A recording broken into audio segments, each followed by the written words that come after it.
तथागत गौतम बुद्ध भगवान के बाद दूसरा कोई महापुरुष ऐसा नहीं हुआ जिसका दुनिया के किसी भी देश में गांव-गांव में जयंती मनाई जा रही है।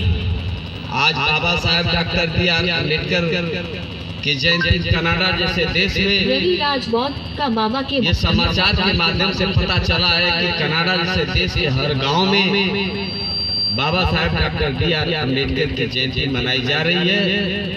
और कनाडा सहित दुनिया के जितने भी देश हैं सब में बाबा साहेब डॉक्टर बी.आर. अम्बेडकर की जयंती मनाई जा रही है। आप सोचेंगे डॉक्टर बी.आर. अम्बेडकर की जयंती क्यों मनाई जा रही है, तो इसके पीछे उनका विवेक है। दुनिया के छठे महान विद्वान थे, उनके द्वारा जो रची गई हमारे देश की विधान व्यवस्था है, जो संविधान है, दुनिया का सबसे महान संविधान है, महान ग्रंथ है। और हमारे देश के संविधान का अनुसरण करके दुनिया के कई देश अपने देश का संचालन कर रहे हैं। मैं आप लोगों से बाबा साहेब डॉक्टर बी.आर. अम्बेडकर के संदर्भ में जितना कम है, उन्होंने फंडामेंटल राइट हमको दिया, हिंदू कोड बिल दिया, संविधान दिया, समता, स्वतंत्रता, बंधुत्व, भाईचारा, मानवता, इंसानियत का जो माहौल है वो स्थापित किया। देश के अंदर से गैर बराबरी, छुआछूत का जो भाव व्याप्त था उसको उन्होंने खत्म किया। अंधविश्वास, आडंबर, पाखंड जैसी तमाम कुरीतियां, तमाम प्रथाएं थी, उनको बाबा साहेब डॉक्टर बी.आर. अम्बेडकर ने खत्म किया। चाहे सती प्रथा रही हो, जिसमें हमारी बहन बेटियों को जलाने की प्रथा थी, हमारी क्यों न हमारी बहन बेटी आज दुल्हन के रूप में अपने घर जाकर अगर मर जाती है किसी कारणवश, तो लोगों ने नियम बनाया था कि उस बहन को सती वर्ता औरत का नाम तब मिलेगा जब अपने पति के साथ चल के मर जाएगी, तो उसको सतीवर्ता का नाम मिलेगा। ये आडंबर अंधविश्वास था।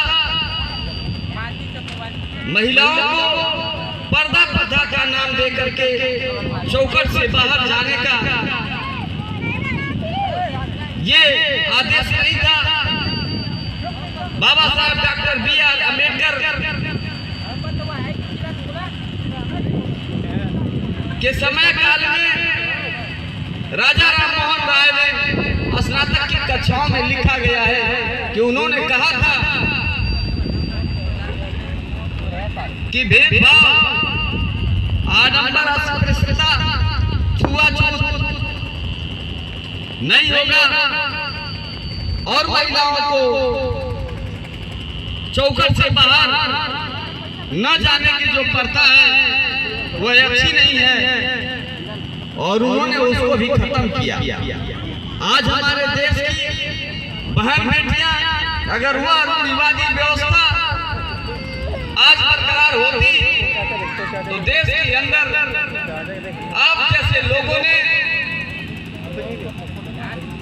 आपको याद होगा कि 2005 में 21 साल 8 महीने की मेरी बिटिया थी, उसको आप लोगों के बीच में मैंने चुनाव लड़ाने के लिए उसका नाम लाया। बाबा साहब डॉक्टर बी.आर. अम्बेडकर की देन थी। ब्राह्मणवादी और मनुवादी विचारधारा के अंतर्गत अगर प्रथाएं अगर हम लोग मानते तो हम अपने बेटी को चौखट से बाहर नहीं निकालते, न आपके बीच में लाते, न उसका नाम लाते। आज बाबा साहब डॉक्टर बी.आर. अम्बेडकर ने जो पर्दा प्रथा के नाम पर महिलाओं के पैरों में बेड़ियां पाली गई थी, उसको तोड़ करके हमारी बात बेटियों को बाबा साहब डॉक्टर B.R. अम्बेडकर ने आजाद किया, जिसका नतीजा है कि आप लोगों ने 15,246 वोट दे करके जिला ही नहीं पूरे प्रदेश में सबसे कम उम्र में सबसे ज्यादा वोट से निर्दल प्रत्याशी जीतने वाली लोकप्रिय बिटिया साबित हुई।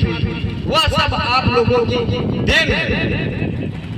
मैं आप लोगों को एक बात और बताना चाहूंगा कि आप लोगों ने तथागत गौतम बुद्ध भगवान को नहीं देखा 2500 साल पहले, लेकिन आपसे जो पुराने लोग थे बाबा साहब डॉक्टर B.R. अम्बेडकर को उन्होंने देखा था।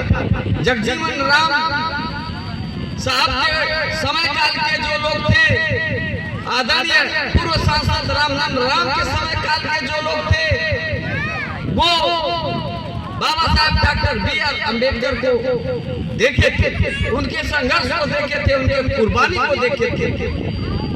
लेकिन बाबा साहब डॉक्टर B.R. अम्बेडकर ने भारतवर्ष में जो विडंबनाएं थी, जो यहाँ पे मनुवाद और ब्राह्मणवाद का जो शासन चल रहा था, जो आडंबर अंधविश्वास का जो प्रथाएं चल रही थी, कुरीतियां चल रही थी, उसको अपने कलम से तोड़ करके यहाँ पे समता, स्वतंत्रता, बंधुत्व, भाईचारा, इंसानियत और मानवता का पैगाम देने का काम किया, जिसका नतीजा है कि मेरी बिटिया ही जिला पंचायत नहीं हुई। आप लोगों के बीच में आप लोगों ने देखा होगा कि अगर वो प्रथा जारी रहती तो हमारी बिटिया की बात छोड़ दीजिए, आदरणीय पूर्व प्रधानमंत्री जो स्वर्गीय मानी इंदिरा गांधी जी थी, वो भी प्रधानमंत्री नहीं बन पाती अगर ब्राह्मणवादी मनवादी विचारधारा के हिसाब से प्रथा लागू रहती। तो चाहे कुमारी मायावती जी हैं, चाहे स्वर्गीय इंदिरा गांधी जी हैं, चाहे देश की जितनी भी हमारी महिलाएं हैं, चाहे मास्टर हैं, डॉक्टर हैं, अधिकारी हैं, कर्मचारी हैं, क्लास 1 की, क्लास 2 की, क्लास 4 की, जितने हैं हमारी महिलाएं वो नौकरी नहीं करती और आगे नहीं बढ़ पाती। महिलाओं को आगे बढ़ने के लिए हिंदू कोड बिल बाबा साहब डॉक्टर B.R. अम्बेडकर ने बनाया और उसमें उन्होंने हिंदू कोड बिल में लिखा कि अगर हमारी बहनों को कोई समस्या होती है, हमारी माताओं को कोई समस्या होती है, जैसे जो जॉब करने वाली हैं, एम्प्लॉई हैं, या कहीं नौकरी करती हैं, अगर गर्भावस्था में होती हैं तो 2-3 महीना तक तो गर्भावस्था में विद्यालय चाहे किसी ऑफिस दफ्तर में काम कर पाती हैं। जैसे ही 3 महीना से ज्यादा समय जाता है तो 6 महीना का अवकाश देने का प्रावधान बाबा साहब डॉक्टर B.R. अम्बेडकर ने किया, ताकि हमारी माताएं बहनें शर्मिंदा न हो ऑफिस में जाने के लिए और अपने घर पे जो है कि अपने बच्चे को जन्म दे करके और बाद में अपने कार्य में, अपनी नौकरी पर, अपने किसी भी जो अपनी व्यवस्था में है उसमें जाकर के अपना जो पहले क्रिया उसमें जारी रहे। ये सब बाबा साहब डॉक्टर B.R. अम्बेडकर की देन, हिंदू कोड बिल की देन। दूसरी बात बताना चाहूंगा, फंडामेंटल राइट बाबा साहब डॉक्टर B.R. अम्बेडकर ने हमको मूल अधिकार दिया, मौलिक अधिकार दिया। उन्होंने कहा कि हम बोलते हैं, हमको बोलने का अधिकार है,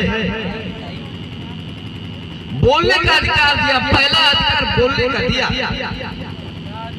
बाबा साहब डॉक्टर B.R. अम्बेडकर ने कहा कि राजेंद्र भारती की बात अच्छी लगती है, अगर अच्छा बोलते हैं तो इनको दूसरा अधिकार दे दो संगठन बनाने का, क्योंकि यदि ये अच्छा बोल रहे हैं, अच्छी बात कर रहे हैं तो संगठन बना लेंगे तो संगठन के माध्यम से जनता को जागरूक करने में ज्यादा कारगर साबित होंगे। इसलिए दूसरा अधिकार उन्होंने संगठन बनाने का दिया बाबा साहब डॉक्टर बी आर अम्बेडकर। जब हमने दूसरा अधिकार ले लिया, बाबा साहब डॉक्टर बी आर अम्बेडकर ने हमको दे दिया, तो हमारा संगठन अच्छा काम करने लगा। तो हमने देखा कि हम मऊ जनपद में अपने संगठन के माध्यम से तथागत गौतम बुद्ध भगवान के उपदेश को, उनके विचार को और बाबा साहब डॉक्टर बी आर अम्बेडकर के विचार को, सतगुरु रविदास जी के विचार को, नारायण गुरु जी के विचार को, पेरियार के विचार को, छत्रपति शिवाजी महाराज के विचार को, शिक्षा की देवी जो हम लोग हमारी है सावित्रीबाई फूले, उनके विचार को, ज्योतिबा फूले के विचार को हम दूसरे जिला में भी जाकर के विचार देने का हमें परमिशन मिले। तो ये चौथा परमिशन था जिसका नाम है संचरण करने का अधिकार।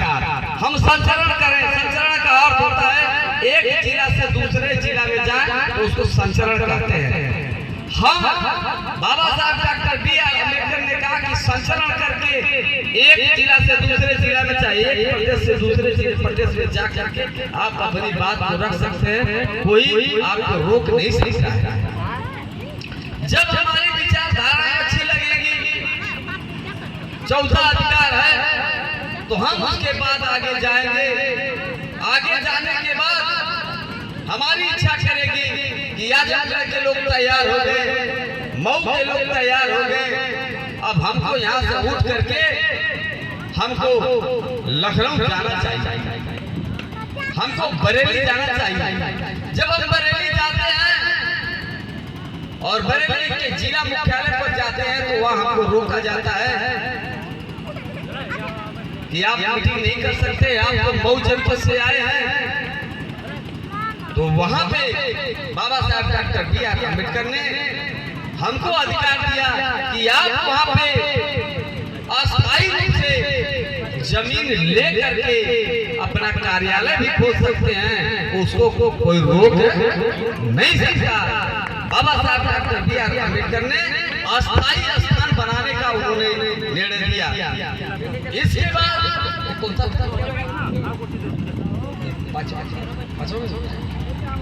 इसके बाद बाबा साहब डॉक्टर बी आर अम्बेडकर ने जब भी छठवां पहुंचते हैं तो उन्होंने कहा कि हम कहीं जगह जायदाद हमारी हो, आलीशान बिल्डिंग हो, महल हो, यदि कोई भी सामान्य आदमी हमें डरवाता है और हमें कहता है कि तुम अपने जमीन से बेदखल हो जाओ, तो बाबा साहब डॉक्टर बी आर अम्बेडकर ने पावर दिया कि तुम्हें कोई भी नागरिक अपने जमीन और अपने मकान से बेदखल नहीं कर सकता।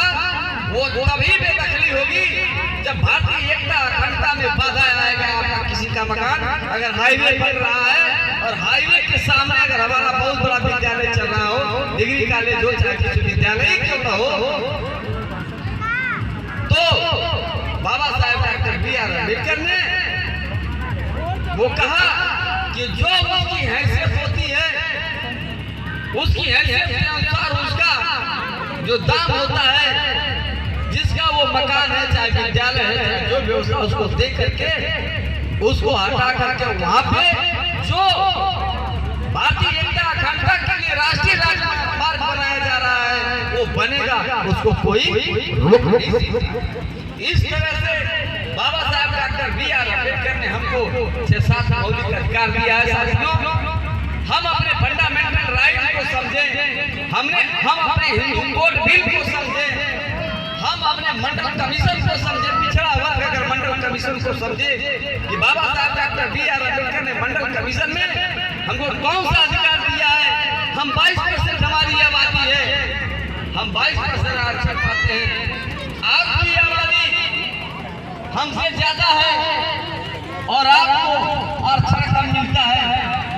ये कौन सी गलती है, किसकी गलती है? बाबा साहब डॉक्टर बी.आर. अम्बेडकर कहते हैं कि जब आपको पूछा गया कि आप पिछड़े हैं तो आपको तकलीफ होती थी कि हमको पिछड़ा बनाया जा रहा है। जब आपसे पूछा गया कि हम शूद्र हैं तो आपको तकलीफ होती थी कि हम शूद्र हैं।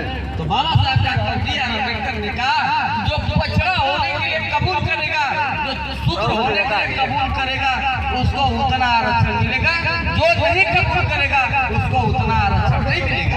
इस नाते वह जितनी संख्या है उसके हिसाब से उनको आरक्षण कम मिल पाया। दूसरी बात आपको मैं बताना चाहूंगा कि बाबा साहब डॉक्टर बी.आर. अम्बेडकर के जाने के बाद तथागत गौतम बुद्ध भगवान 2500 साल पहले अपना विचार दिए और उनका विचार पूरे दुनिया में आज गूंज रहा है। संत ये तथागत गौतम बुद्ध भगवान के विचार को मानते हुए दुनिया के कई देश बौद्धिस्ट हो गए हैं। जब भी हमारे देश का कोई भी चाहे प्राइम मिनिस्टर हो, चाहे रक्षा मंत्री हो, चाहे गृह मंत्री हो, चाहे कोई वरिष्ठ आदमी हो, जब जाता है, चाहे उद्योगपति हो, चाहे अडानी हो, चाहे अंबानी हो, जब भारत देश से अमेरिका जाते हैं, लंदन जाते हैं, कनाडा जाते हैं, कहीं भी जाते हैं तो वो कहते हैं कि मैं बुद्ध की धरती से आया। इससे आप अंदाजा लगा दीजिए कि जब कभी कोई जाता है भारत की धरती से दूसरे देश में तो बुद्ध की धरती बताता है। यहाँ पे